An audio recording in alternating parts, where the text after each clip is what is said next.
which often doesn't get talked about, and I think SBI, since Mr. Goyal talked about SBI has done some analysis on that banks today suffer about 3,800 crore rupees of losses to run the current payment infrastructure system.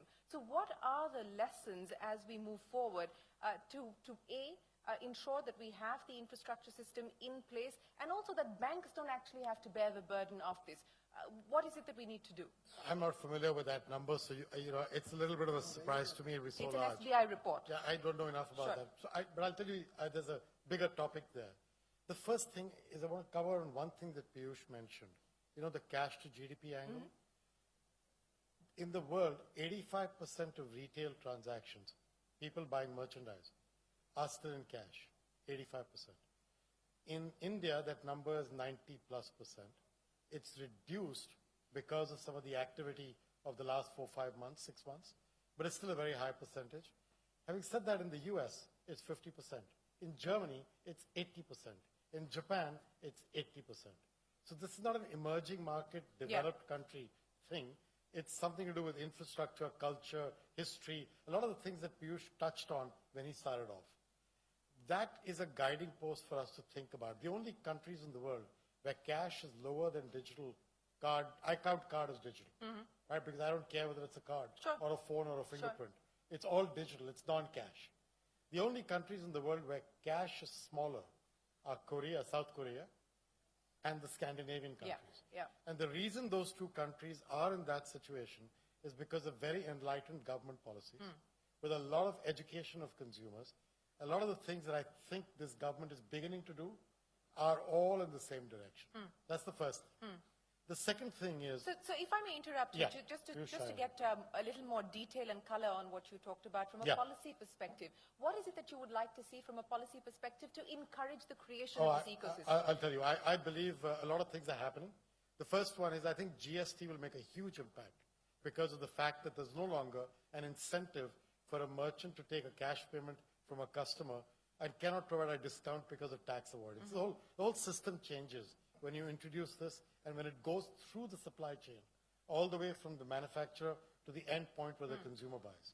The second thing is, it's really important to provide the right incentives in the system for merchants to accept electronic payments. So what Korea did, as an example, is they said, if you take electronic payments at a greater percentage than X in your number, our tax guys will come and audit you once in 2 years. If you don't, we'll be there every 3 months. Is that something that you might want to consider? Don't go there. I'm just giving you an example. Ajay, I'm happy that it got raised. When post-demonetization, we were looking at all the digital modes of payment and seeing how we can encourage. That's when Ajay and his team and I had a lot of interactions. We actually studied the South Korea model. My officers studied... Meaning 24 hours a day, this guy was interacting with us, including on the phone with me. I'd get off a plane and I'd get a call from Piyush saying, I need you to do the following. Thank you very much. Thank you for that. But we learned a lot from the South Korea model. And that's the advantage of having a government which is willing to, which has an open mind. We are not necessarily saying that we have to reinvent the wheel on everything. So, for example, in our tax policy, Finance Minister Mr. Jaitley brought in this clause that when you have a turnover up to, I think, 2 crore rupees, if the amount you transact digitally, the presumptive taxation rates are much lower, significantly lower. Instead of 8%, they take only 6% as profit. Now, we are, in our own way, trying to encourage digital payments. My sense is that all of these various initiative steps will help us move the needle very rapidly. He's on the right path. This is absolutely correct. I'll tell you 1 or 2 small things. The railways used to charge a service charge. Post-demonetization, they removed that service charge. And we saw digital transactions really shoot up. Now, the only charge that is charged is a MDR, merchant discount rate. I'm actually now engaged with bankers to see what we can do about that MDR also. Ideally, I would like the amount a person has to pay, whether digital or cash, to be the same. And this talk about the State Bank incurring 3,800... Not State Bank. It's a report put out by State Bank about the banks have, Now, I'll give you another perspective, Shireen. You understand banking. I've been on the board of 2 banks. I remember in the board we used to agitate about ATM costs, the cost per transaction on the ATMs. And now I'm talking, and I'm becoming older by the day, I'm talking at least 10 years ago. 10 years ago, we used to calculate that cost per ATM transaction at about 45 rupees. Probably today it would be in the region of 60 or 70 rupees. Even with technological upgradation, let's say even 50 rupees. Now, what sense does it have that a person goes to an ATM, withdraws cash and then spends? And the banks are all the time filling in the ATMs with more cash. Go to the next level, that everybody has their debit cards, and instead of withdrawing cash, has the ability wherever he goes, in a train, in a bus, in a grocery store, in a movie hall, buying popcorn, anything. As the ecosystem grows, bankers will be saving tons and tons of money, far more than 3,000, 2,800 or whatever figure this report has attempted to suggest. Far more than that, if they promote digital transactions. And with technology, look at the BHIM app. It's made it so simple to transact digitally that I personally don't think a transaction will cost positively anything more than half a rupee or a rupee. It could be $100 million transaction, it would happen for 1 rupee. Because ultimately the value doesn't change the nature of the transaction. So the only part Piyush and I have had this conversation is I believe that the merchant discount rate has a role to play. And let me explain that. I was hoping that you were going to come up with that. No, Yes. we've got to make people wake up after lunch. So he and I have had this discussion. And here's my view. My view is, again, balance in this. An excessive merchant discount rate is a really bad idea because it disincents the merchant from ensuring So that more people what pay. would be an acceptable merchant discount? There is no such, it depends on the country. I'll tell you why. What's behind a merchant discount rate? The payment infrastructure. If you think cash is free, it's not. Just because the merchant is not paying for the cash directly, they're paying for it in many different ways. From cash pilferage to the cost of going to deposit it, to managing it. And by the way, the government is paying a huge amount of money on cash management. There are independent studies available around the world that printing, securing, and distributing cash costs the central government of a country between 0.75 and 1.5% of GDP. Okay, that's not a small number. No, it's not. Now, at no point do I think that should go to zero. Because I'm kind of in Arvind's shoes. I think cash has a role to play, but not at 95% of an economy. If it was 25% of the economy, we would be having a different discussion because the amount of money saved by the government on that printing, securing, and distributing cash could be put to outstanding uses that he's probably got 30 ideas in his fertile mind, right? That's my point. So therefore, the question really is zero the right number for an MDR when cash is not zero? It's just a question of who's paying it. And that to me is not chalk and cheese. It's a real comparison. Has he been able to convince you? I know that you've been engaging on this issue, but has he been able to convince you so far? Because We have agreed to disagree. This is a real challenge. Let's look at it differently. There he goes. Now, let's understand. I'll give you my own personal experience once upon a time. It's a very old example that I'm sharing with you. And it's an example which actually will reflect to all of us the Indian thinking. We are a very conservative society. We are conscious about waste. Every rupee we calculate when we are spending. So if in a particular shop, you get tomatoes at 20 rupees a kilo and another one at 22, the lady of the house is going to be attracted towards the 20 rupees store. It's not as if those 2 rupees is going to make any difference to Mr. Rahul Bajaj. But he'll certainly, as a good conscientious person, want to save that 2 rupees, I think, which is how they make the billions in their company. That's intrinsically Indian. Yes. Well, it's intrinsically Human. business. It's It's actually intrinsically business as well, anywhere you go, Now, in this situation, I'd gone to somebody had passed away. I was sitting there and we thought there should be some bhajans being played. So I went to buy a small radio or a VCR in those days. Remember there should be VCR with those cassettes? Yes. I went to buy one of those to play bhajans. At that, it was A tape recorder, you mean? I still remember it. A tape recorder, you mean? Tape recorder or something. Now the guy said it'll cost you 1,000 rupees if you pay cash and 1,020 if you pay by a card. I'd actually taken out my card because middle of the night, you suddenly go, you're not even carrying cash and all that. Now, Piyush, I was psyched out. Piyush, the $20 is not because of MDR. No, That's because on the $1,000 he wouldn't be paying taxes. Possibly, I don't know. And that's my point. That we are taking care of by formalization of the economy. So I think you'll find a change. So I'm just trying to reflect you. Yeah. Card or cash, $20.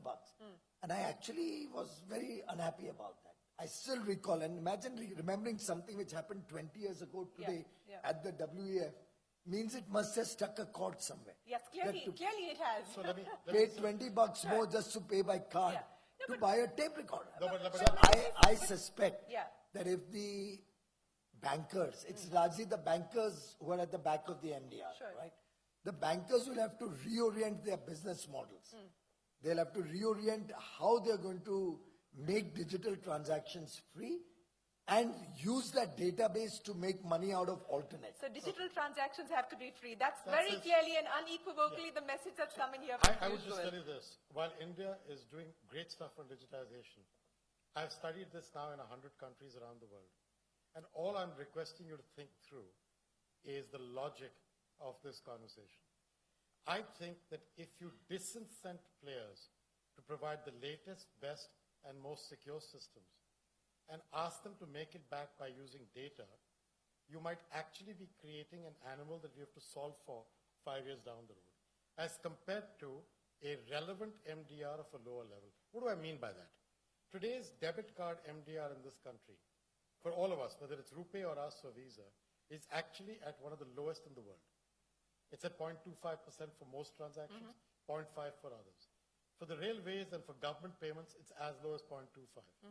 Honestly, the merchant and their saving of the whole system of the cash management, I could prove to you through 1,000 studies done by third parties that the cost is much higher than that.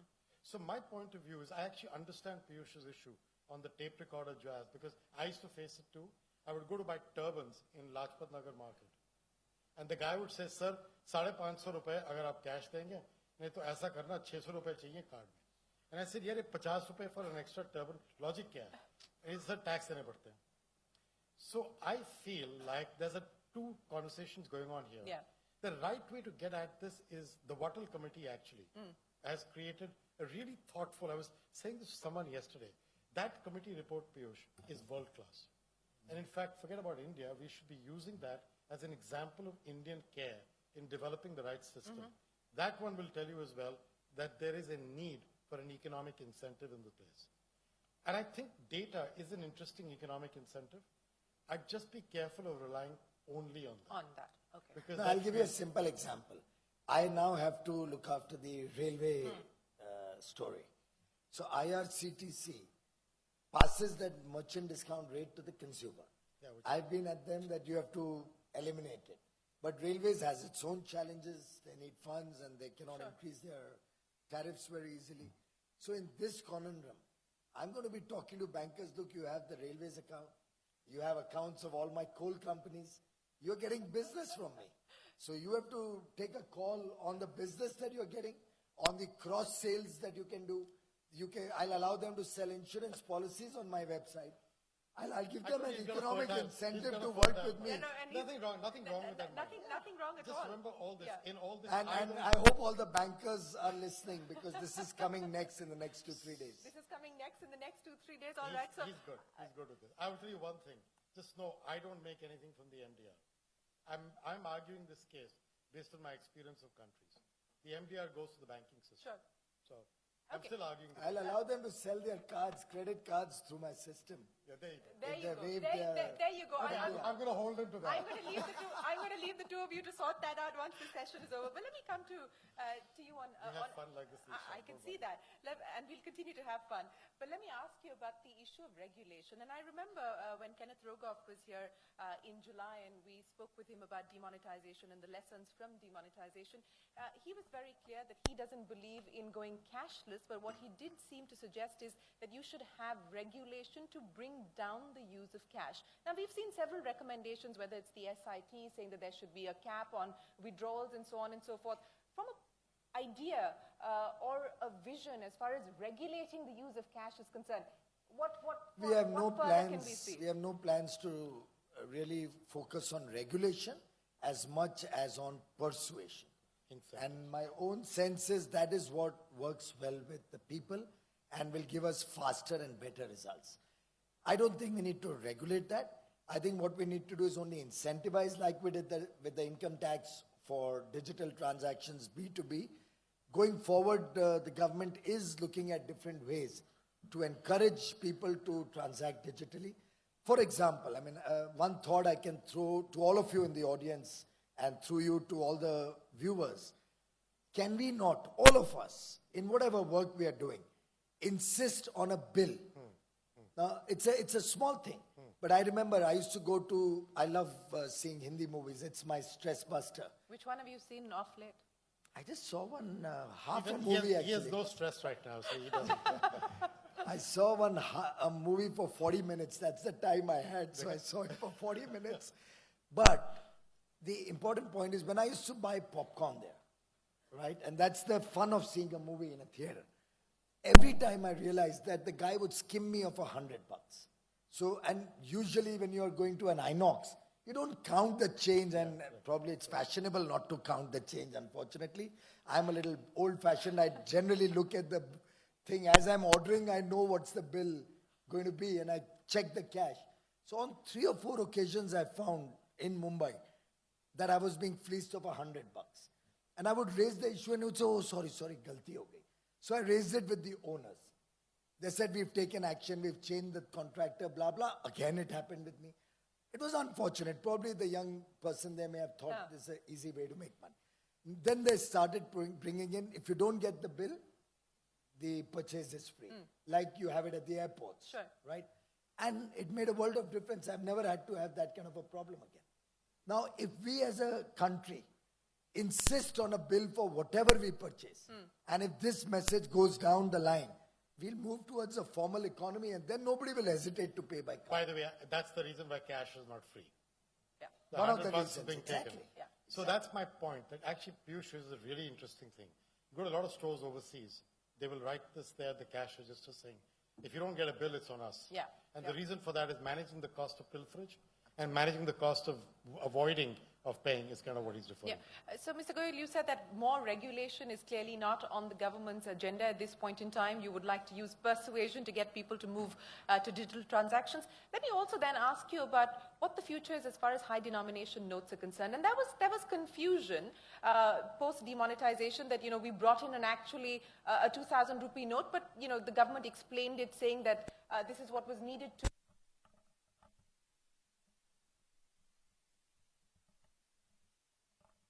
We understood the logic of that then, but I'm saying now, what is the thinking as far as high denomination notes are concerned? I don't know. That's something which is well beyond my pay grade. But I'm sure not too many people here are... Let me ask you for your point of view personally, sir. I don't think many people here are carrying too many high denomination notes these days. That's passé. We all use digital means to transact. More and more of the country is using digital means. Now tell me one thing, this story about high denomination notes. How many occasions are there in any of our lives where we need to pay 5,000 or 10,000 or 20,000 rupees to somebody? It's a very rare thing. It's maybe in a 5-star hotel like where we are that we may need to settle a bill if, Rahul Bhai has had a big Marwadi thali which is too expensive for somebody else, that you may need to pay a large amount of money. Right? But, or if Mr. Godrej has had some nice, delicious prawns, maybe. But otherwise, where do we spend large amounts of money in any case? So there's no need to really have very large amounts of cash or wads of cash in our pocket. Yeah, no. And again, both RD and Rahul would pay with a MasterCard, I can assure you. Go ahead. Keep plugging. I can promise you if you look into their wallets, they'll also have Visa and an American Express. Let me tell you something. My competitors have words that are 4-letter words. Visa and Amex are both 4-letter words.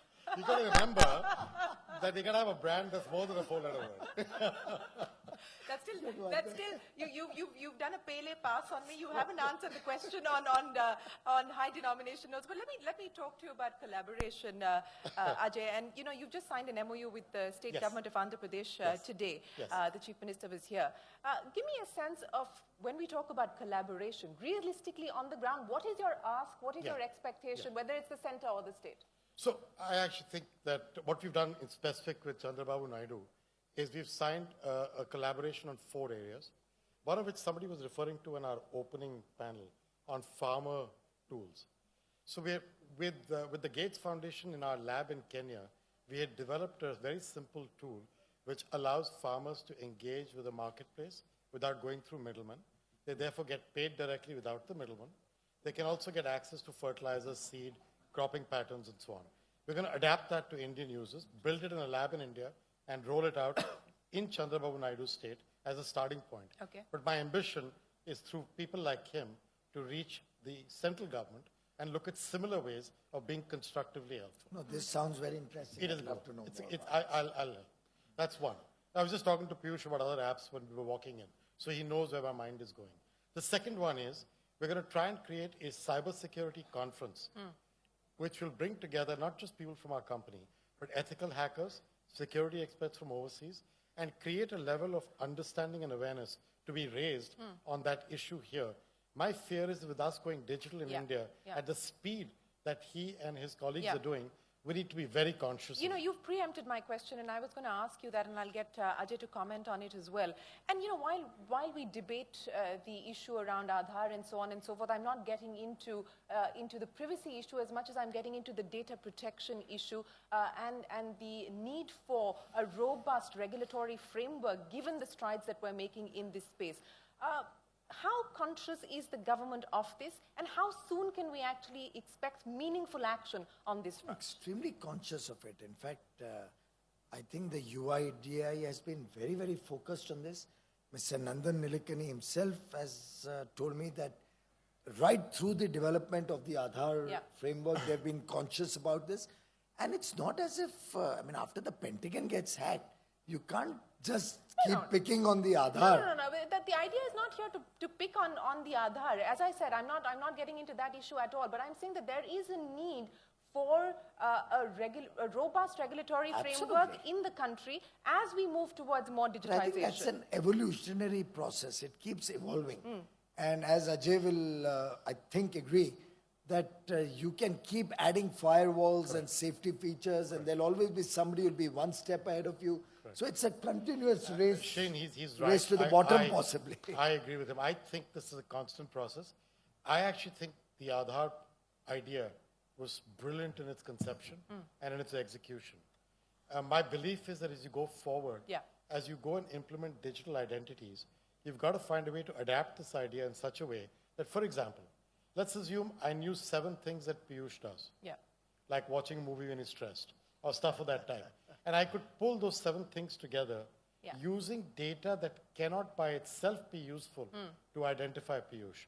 But putting all 7 things together, I could unlock it and say, oh, this is Piyush Goyal. He's paying for his popcorn with this card, a MasterCard. Please do allow it to go through. When you do that, you cause what I call using Aadhaar and biometrics and the way it was built in the best possible way. By the way, that's for today. 3 years from today, this idea will become obsolete. So I feel this is a continuously evolving space. That's why I want to do the kind of conference I'm talking. I want people like him to say, this is a topic of today which we need to pay attention to. We're doing a third thing with Chandrababu Naidu, which you'll find really interesting, which Piyush will find interesting. I haven't had a chance to tell him about this. We're going to collaborate with a couple of universities to help co-innovate ideas where we and the universities together will come up with new innovations that can be launched in India and then used elsewhere as well. To me, that is a path-breaking and cool thing to do. And I want to push it as hard as I can. I know one of the cool things that you've done is to bet on India, even though it's only about 3% of your revenues currently, 14% of your but employees. It's the future. Yeah, and that's why I said it's and a cool... Plus, I'm too scared of not doing it because he'll beat me up. He'll call me every day when I land. ये मत बोलो, राहुल भाई सोचेंगे ये सच है.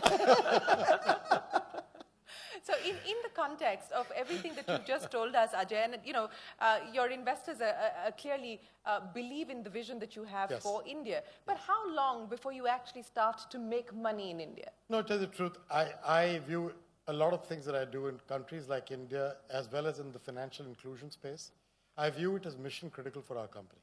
And the reason is I'm in the business of killing cash.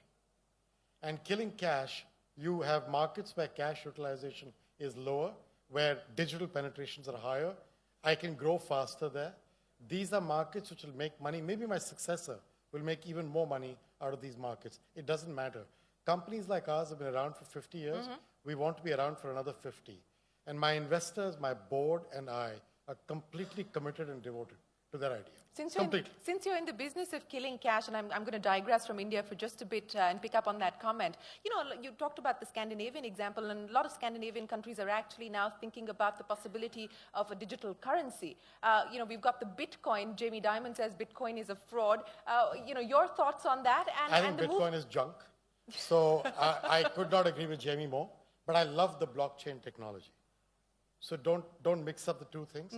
I think the blockchain, we were discussing it a little earlier, blockchain could be really interesting. We're going to be doing proofs of provenance for diamonds with blockchain. So you can track a diamond from its mining into its actual going to Brussels or Antwerp, coming to Gujarat for milling and changing, and being bought by one of us in a different country. Art, diamonds, pharmaceuticals. The blockchain is an unbelievable opportunity. I think it needs to be allowed to develop with some guide rails.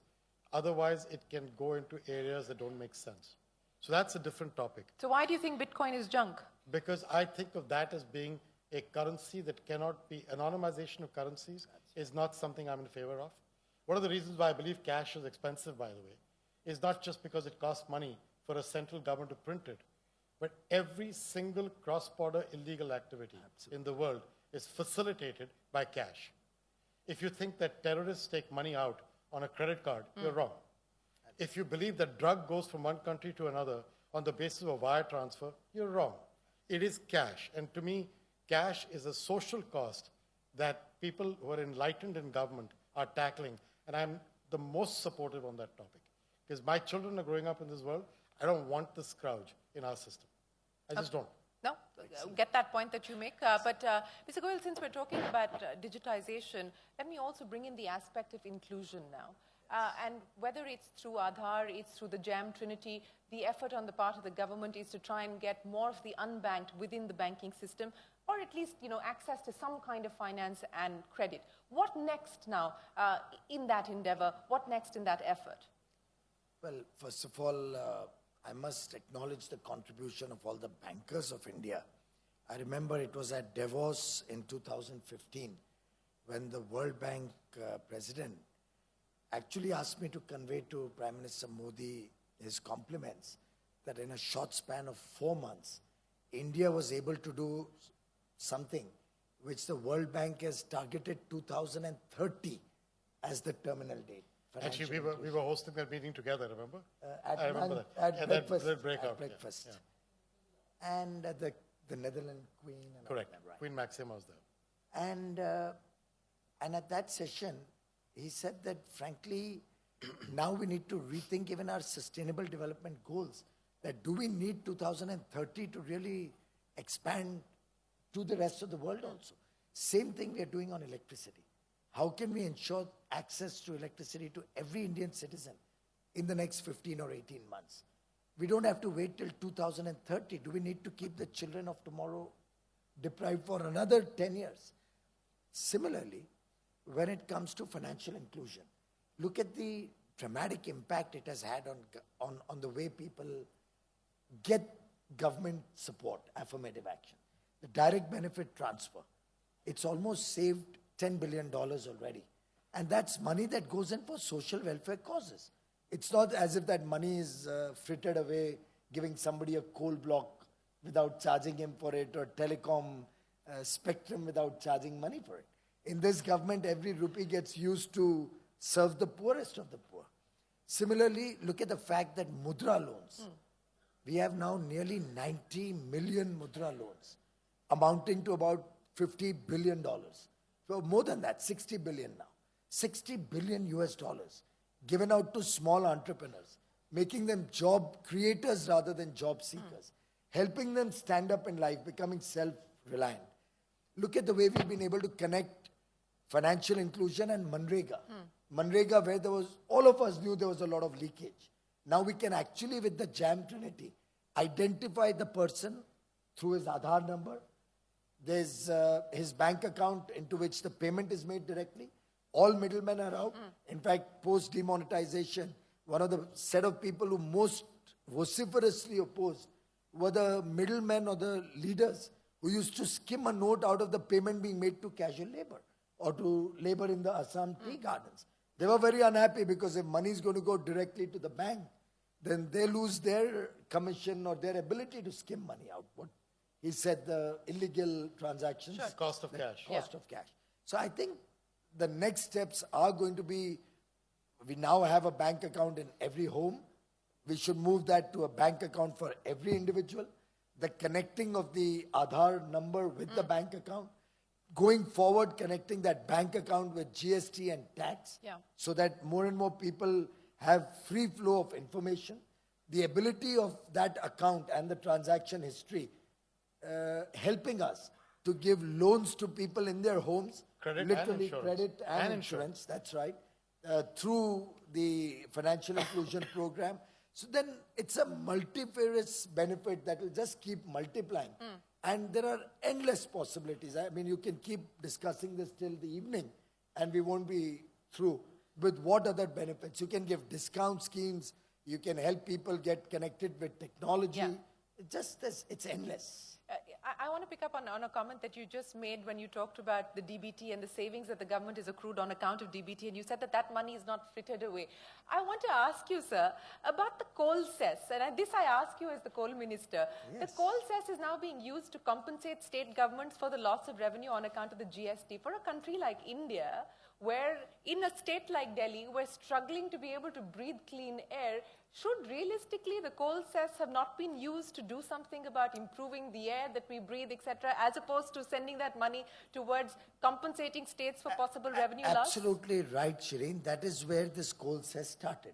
It was a clean environment cess to promote renewable energy. But thanks to the honest government that this country finally has, we have been able to procure solar power at 1/3 the price that the previous government used to buy it. We have been able to bring down, one minute, let me finish. Sure. We have been able to bring down wind power costs to 1/3 of what was being paid 4 years ago. And only this morning at 4 o'clock, only the second wind auction brought down wind power to 2 rupees 64, 65 paisa. We've been able to bring down LED prices, which the Prime Minister alluded to yesterday, from 310 rupees for a 7-watt bulb to 40 rupees for a 9-watt bulb. Now, all of this is savings, is honesty in action, right? And that is why now we don't need that coal cess to promote renewable energy by itself. It is below grid parity. So I think it's available resource which is being put to good use to help GST rollout.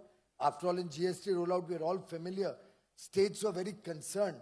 What happens if the producing states lose out on revenue and the consuming states get an unfair advantage? So this was an issue because of which the previous government could not bring GST. States did not trust that government.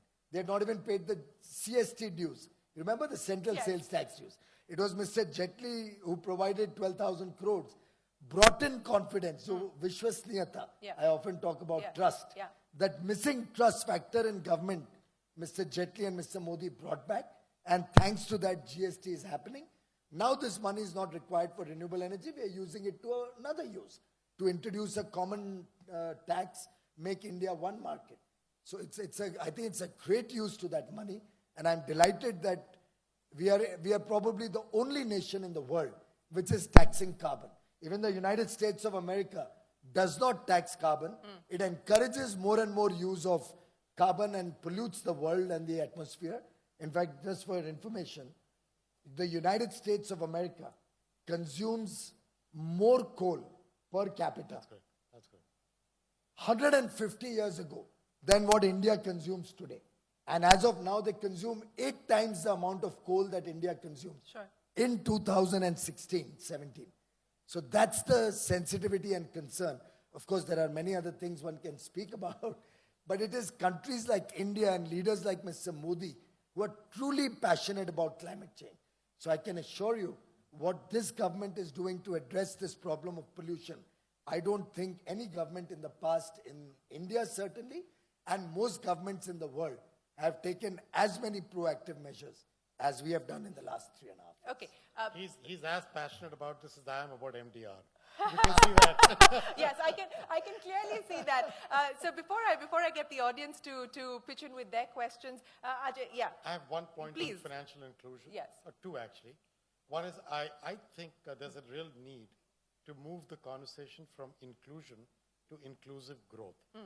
I think Piyush means that instinctively, but I believe words matter.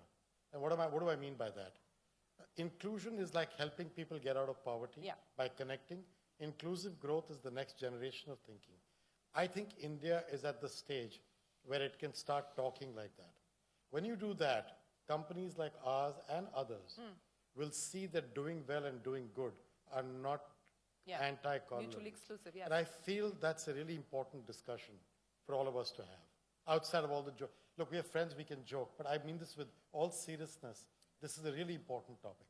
The second thing is, in the 7-8 years that I've been discussing this now as the CEO here, my company's market value has multiplied from 20 billion to 150 billion. In doing all this, I've put money into reaching 360 million people around the world to get them into inclusion by giving them a method to access their identity and their social benefits through either a card or a phone. It's a phone in Egypt, it's a card in Nigeria and South Africa, and it's different instruments in Mexico. Yeah. My belief is that if a company like ours with partners could do it, and there are 2 billion people in the world without formal inclusion, if we can get to 360 in 5-6 years, shame on the rest of us if we can't get to the 2 billion in another 10 years' time. So when Piyush talks about Jim Kim saying to him that you should congratulate India on what it's doing, I think we are on the beginning of comprehending how powerful this idea can be. Done the right way, built the right way, with the idea of economic incentives in the right place, and with one very important thing, which actually I credit Piyush for, which is to build out acceptance in merchants at the last point. We've partnered with the Confederation of All India Traders to reach as many merchants as we can, to educate them with a standardized QR code model, which he pushed us to build, and get standardized in the industry, and then get that QR code model rolled out across the world, not just in India. Sure. That, I think that doesn't get talked about enough. So. Well, we just did. Bharat Cure, you're absolutely right. We've got 10 minutes to go before we close this session. So anybody here with questions, if you could raise your hands, please, we will get to you. Yes, Sandeep, go ahead. Oh, right. Hi. Sandeep Parikh from FinSec Law Advisors, and I wanted to talk of regulation. 6 months back, we had a major breach of banks. In the mic. Yes. So I want to talk of regulations, and I think 6 or 8 months back, we had a major breach of banks where a lot of banks and even money was stolen. So I just want to highlight, you mentioned that we don't need more regulations. I think we've had Western countries which cap liabilities of individuals when there is bank fraud. So I can give you my example where I use credit cards a lot. I don't use debit cards at all because I'm scared of my bank getting wiped out and then me fighting with the bank for the next 20 years. So maybe if I can have each of your comments on, some kind of regulation which caps liability of consumers. That's not a regulation. That's more in the nature of an insurance. You're basically providing an insurance, and one can always do that. I think in India also we have some period in which if at all your credit card or debit card is lost, you are secure, you're protected from any losses. In fact, one of the most interesting things about using a card anywhere in the world versus doing direct access to your bank account is that if your card ever gets hacked into and you call your bank, your charges get reversed and you get a new card. It's inconvenient, but you're safe. And I've always said that for a long time. So I'm not familiar with your specific circumstance in India, but if I can talk to you later, I'll see and understand better. I actually just saved some money like that. Somebody had put in $4,500 of transactions on my credit card. And in all parts of the world, some hotel bills, hotel rooms were booked. And fortunately, and we didn't get any Must have been a SMS card alert. made by one of my competitors. I can check it right now. And I got a full reversal of $4,500 right away. That's correct. Okay. That's More questions, yes. So could it have been yours now? Let me just try and get a microphone across to you. No, Thank you. He's going to check. I'm Snake, Global Shaper from Ahmedabad. You just mentioned, Mr. Goel, that government is saving a lot of money by reducing a lot of prices across different pricing.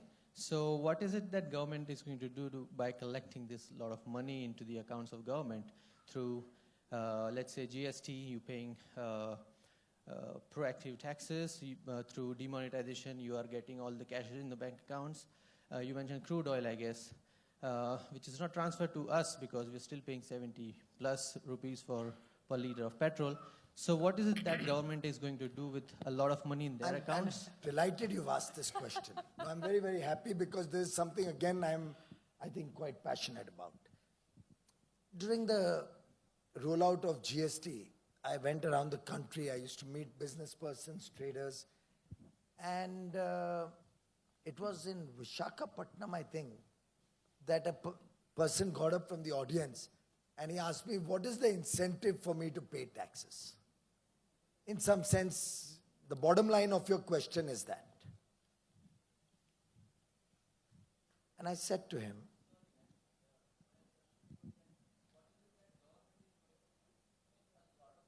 that's exactly what I'm explaining. So ultimately, tax is money coming into different governments. Largely, it goes to the state government. Center gets its share. So what's the incentive for the person? Because you are feeling that you are being burdened with that tax, right? You have to pay. You just said crude oil, for example. Now, we have all boarded the train, if I can take a punt on the new ministry that I'm handing. But we still have millions who haven't boarded the train. You know, those 40 million families who don't have power, their children are just like you and me.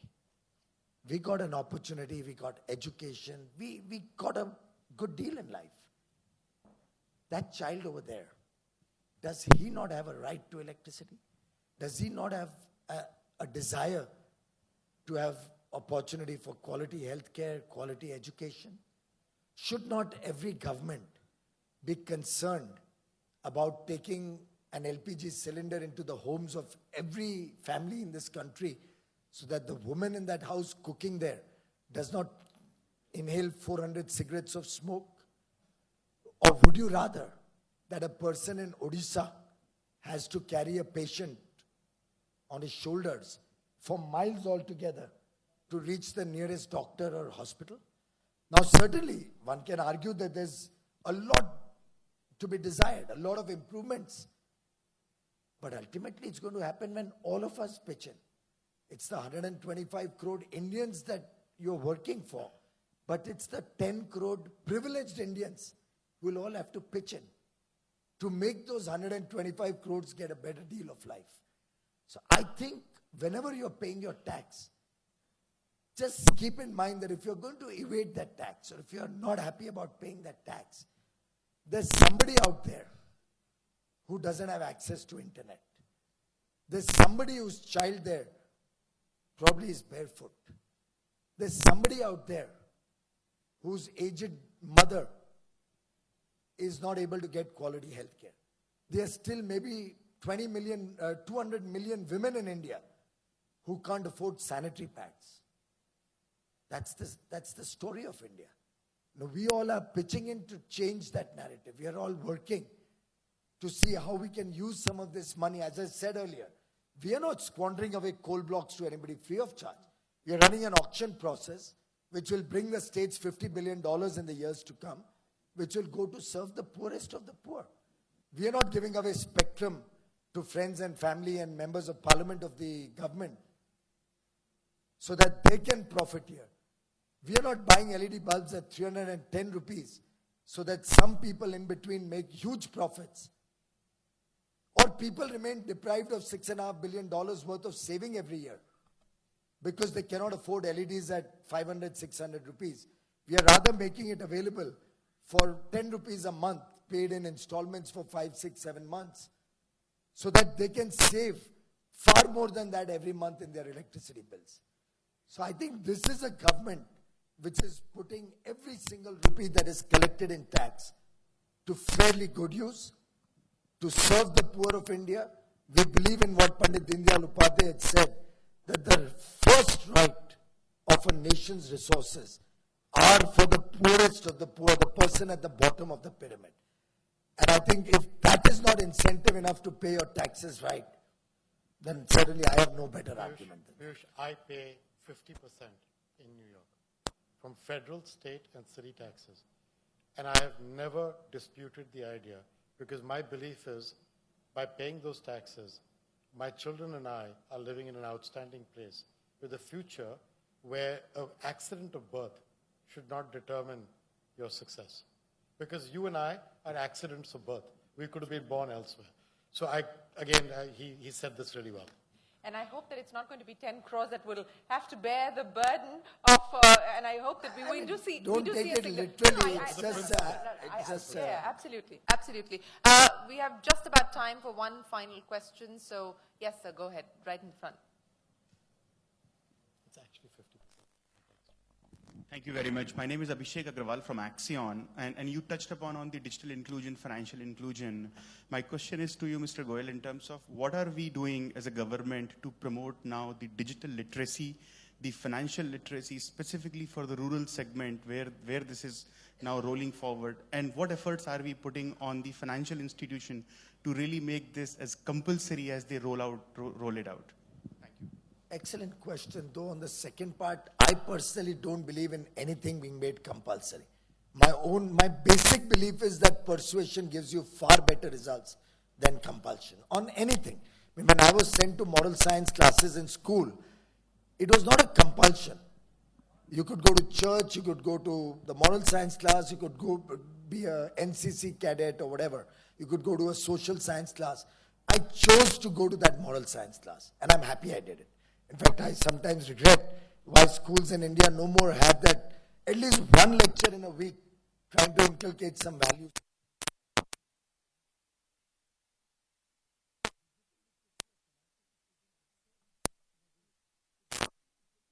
Persuasion. We have common service centers run by the Ministry of IT under Mr. Ravi Shankar Prasad, which is working towards taking financial literacy and educating the people in rural India particularly about different modes of transacting digitally, about banking, benefits of banking. So different wings of the government are doing that. But I promise you, nobody can do it better than all of you. Because ultimately, government has processes, government has its own limitations. But what the private sector can do, what each one of the youngsters, after all of us, suppose you were to go on a Saturday evening in a train to one of the rural areas of India.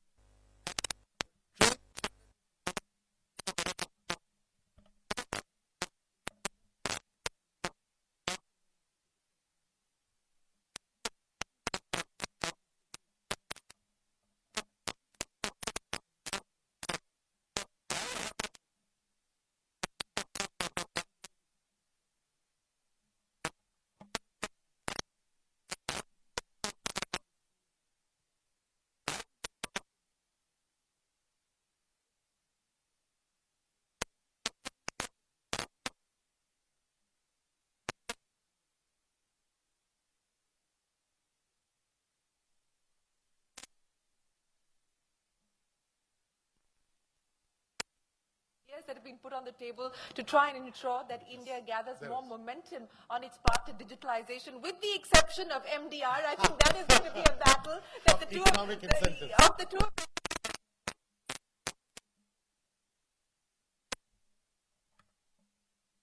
cost to it. Correct. But it's not necessary that the consumer or the merchant needs to bear that cost. Yes. There are a million ways to make that, recover that money in a more efficient, more smart way. Well, and my suggestion would be to get these two gentlemen back post-lunch next year as well to stir things up once again. Thank you very much, Piyush Goyal, Ajay Banga, for joining us here this afternoon. Thank you.